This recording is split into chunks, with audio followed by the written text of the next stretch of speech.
think one of the best ways to learn 3D is to replicate something that exists in real life. So that's why this bicycle path here behind me, I'll try to replicate that in 3D. And the reason for that is, in this case, to try to learn F-storm scatter better. I'm supposed to photogrammetry scan this concrete thing behind me. Sadly, the sun is shining right now, so I'll have to wait for the sun to get behind the clouds. But I want to use the daylight to my advantage when I'm scanning. So I have the flash here. This is the A7R3, the Sony, and a 35mm Sigma lens. And I have this flash, but only at 1/16th of a second, because I don't want the flash to take over. It's more like only to lift the shadows a little bit, to even out the lighting.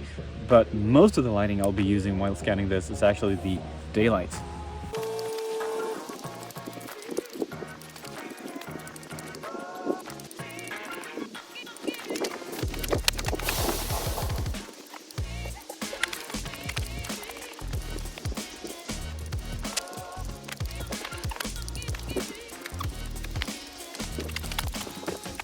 So you have the images, I can delete these, and here to here should also be deleted. I'm reading from my camera, so it's a bit slow currently. But you can see here it's like 30/70 natural light versus flash, but I don't use any polarizing filter or anything, but it works pretty well anyway. So all I did basically here now is just to make sure that I have nice exposure on all of these images, and then I click up here, and then I save them to a JPEG folder and click save. Next up, open Reality Capture, go to inputs and load all these images and click align images. So that was pretty quick, and what I want to do now, first of all, is to rotate the model to be aligned. And you can see I can use the numpad buttons, so 1, 2, 3, 5 and so on, to change from different orthographic modes. So I click 2 to see top view orthographic, and I go to tools and then set ground plane, and I can just rotate this to be somewhat, straight. And then I can do the same thing. I click 4 to get to this view. I can just make it as straight as possible, and then I can go to, I think 6, to go to this view. It's still a little bit, I didn't get this straight. All right, construction region again, and click 0 to go back to perspective view, and then I want to set the reconstruction region to make this a bit lower. We don't have to waste a lot of polys and calculation time on processing the ground, because I won't even use that anyway. All right, this looks good. And now, I don't really do any changes or any settings at all. I just go here and click high detail. It takes a little bit longer. It takes a lot longer than normal detail, but it usually pays off in the end. So high detail, and this might take an hour or so. So my next step is to go to tools. There are actually 3 tools. You go to the 3D tools, all right?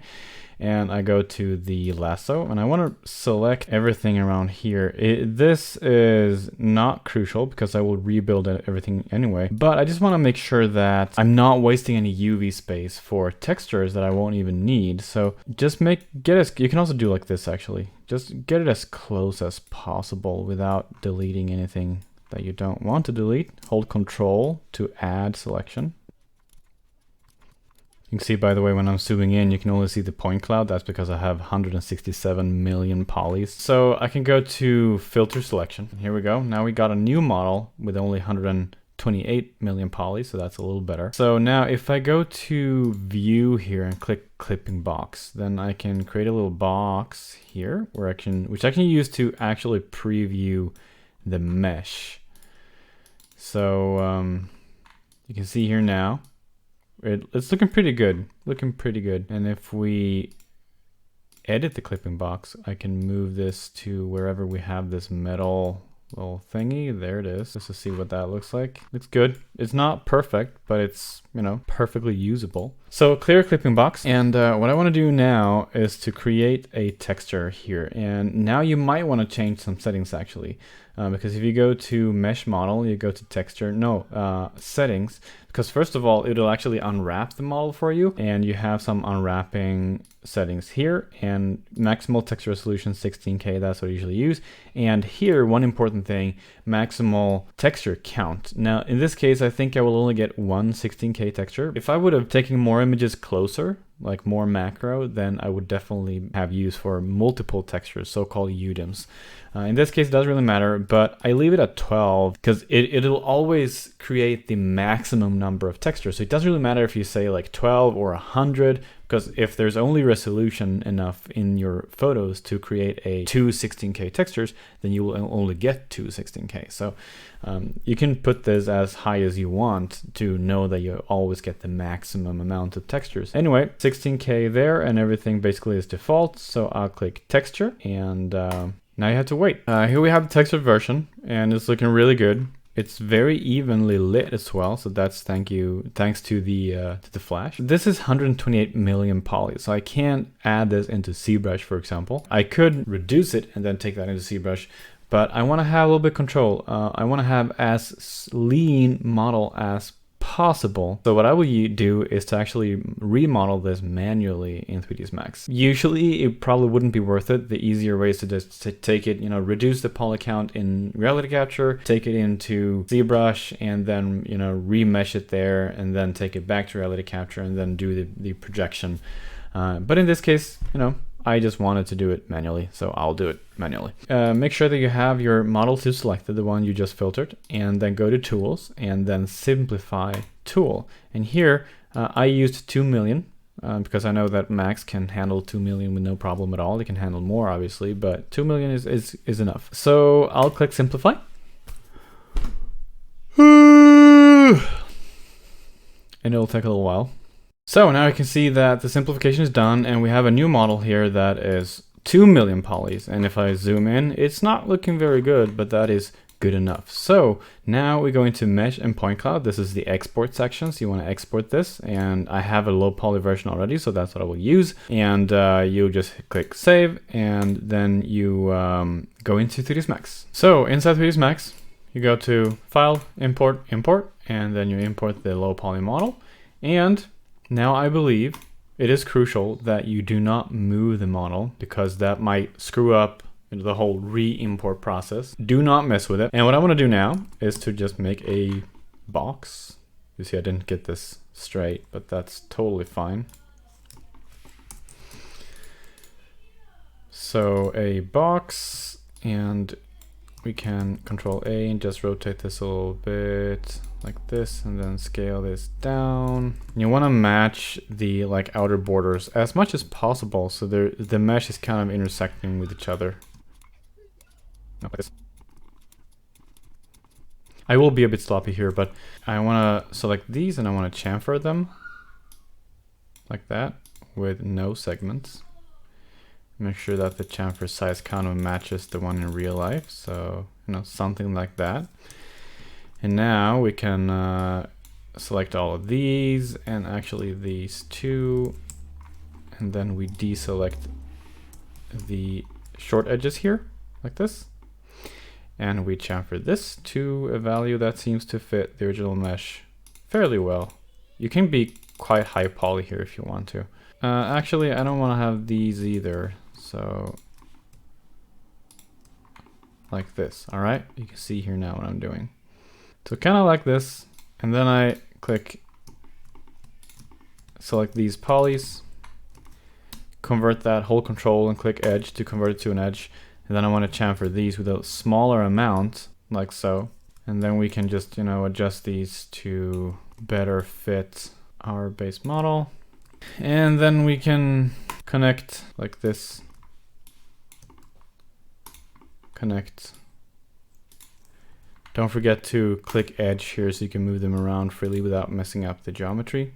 Might want to connect here, and we might want to connect here as well.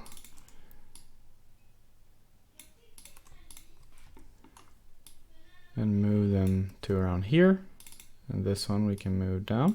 All right. We can make another connect here actually, like this, and just move that here. And then use a plugin here called Create Holes. This is, I believe, a free plugin that you can download online, and you can use this to make easy, holes. It's pretty nice. So I'll just convert that to an edit poly, match it somewhat at least. and then move this out like this, and then move it in like that. I use Swift Loop to add these loops there. So this is looking pretty good, you know? And maybe we can inset this a little bit. And we can actually delete that one and hold Shift and add another one just to smooth out the edge a little bit. So this is looking pretty good. And then I want to have a torus. And I will try to match this as close as possible as well.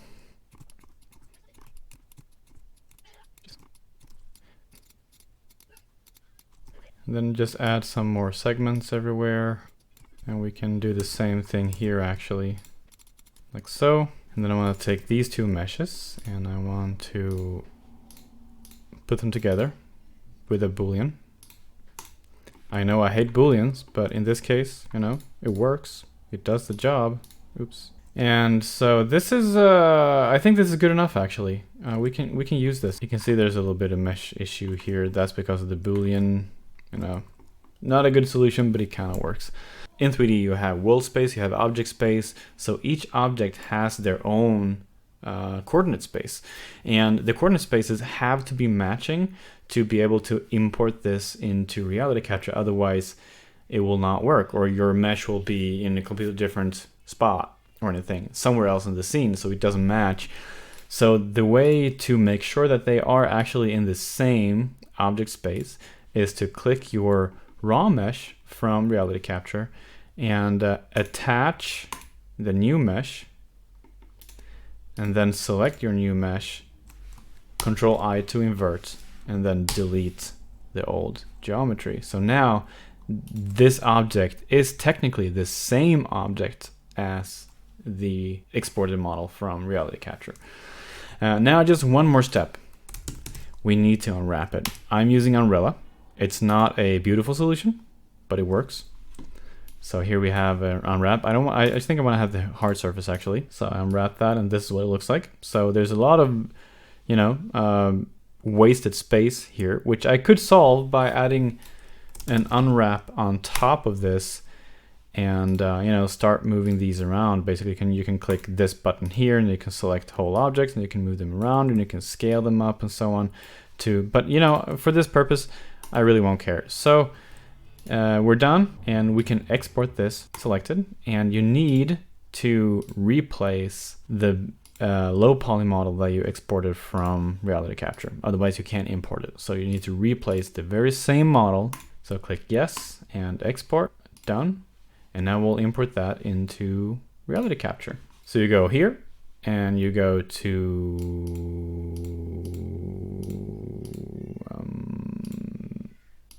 mesh model, there we go. And you import the low poly mesh. And now it should be able to come in perfectly nice, and I expected it to be black. It usually comes in black. Okay, it didn't this time, but this works. All right, what you have to do now, because you can see you have this model here, you have this model. Actually, what I want to do, I want to click this model. This is the textured one that, you know, the high res version. I actually want to name this to high res, and then this is the target, so I can name this to low res, like here.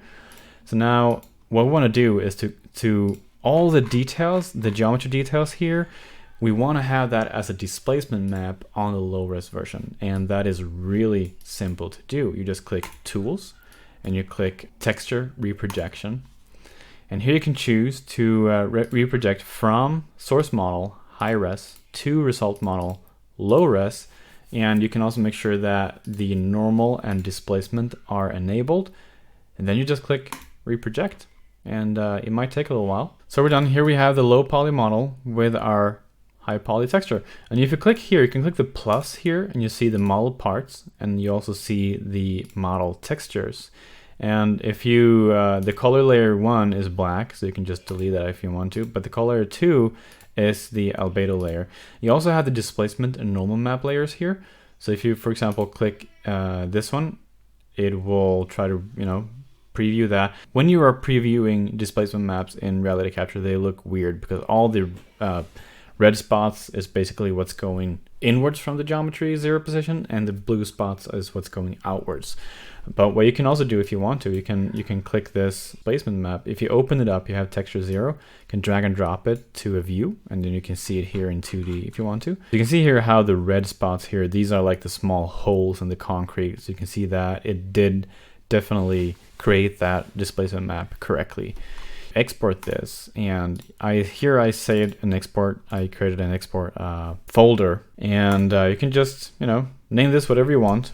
Export finish low poly, whatever, and click save, and then we can go into 3ds Max. So here I have a little test scene in 3ds Max, and I think this is one of my favorite scenes to test materials in, actually. And this is made with my own HDRI that I shared on Patreon before. This is the calibrated HDRI that I shot on one of our offices. So what I do is to delete that one and import our exported mesh.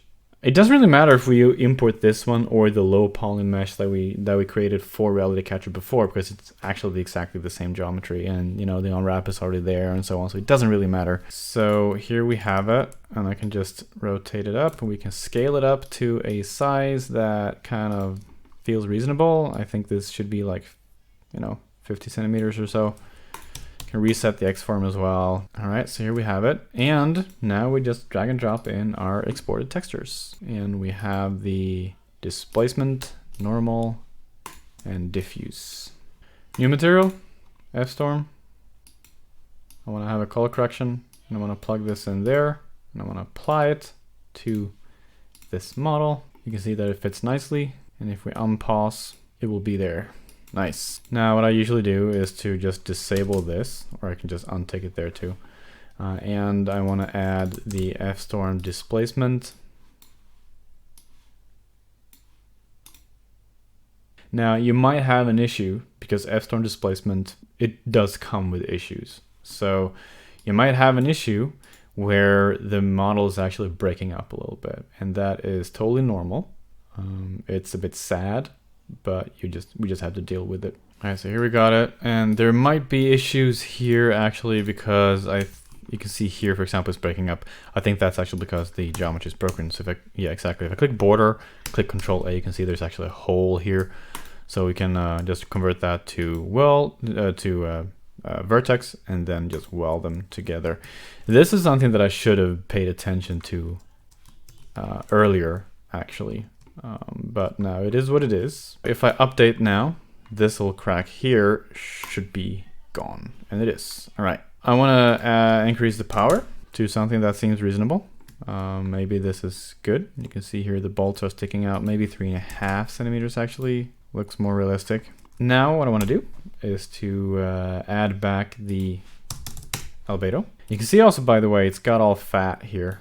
So we need to increase the center to find a balance that matches the result we're looking for. So that is looking good. Now the most of this stuff here kind of disappeared. You see there's still a crack there, but that's fine. We're not going to look down there anyway. So this is looking pretty good. I want to reduce the offset of the texture a little bit to make it a bit darker. That looks nice. I want to have some reflections.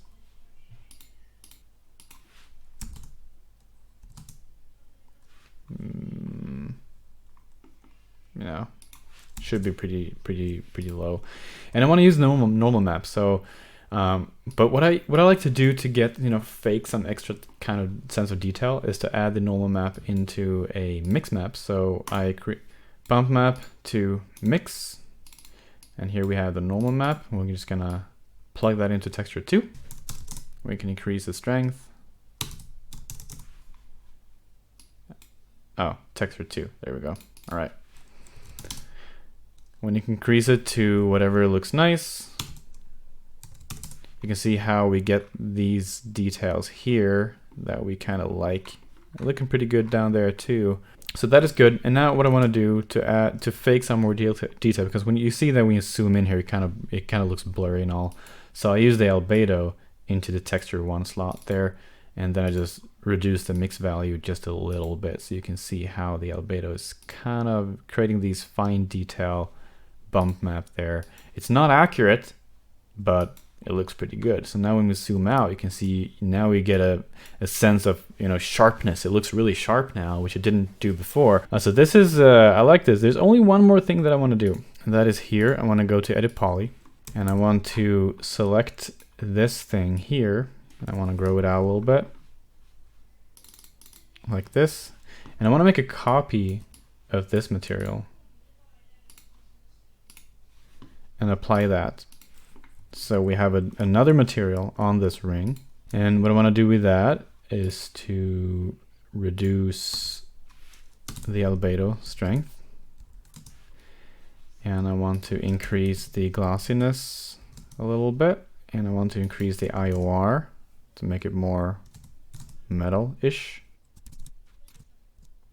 We could add another color correction to that, just to that one specifically, to control it individually if we want to. But I think this is looking pretty cool. Maybe it should be a little less glossy and actually less IOR too. So yeah,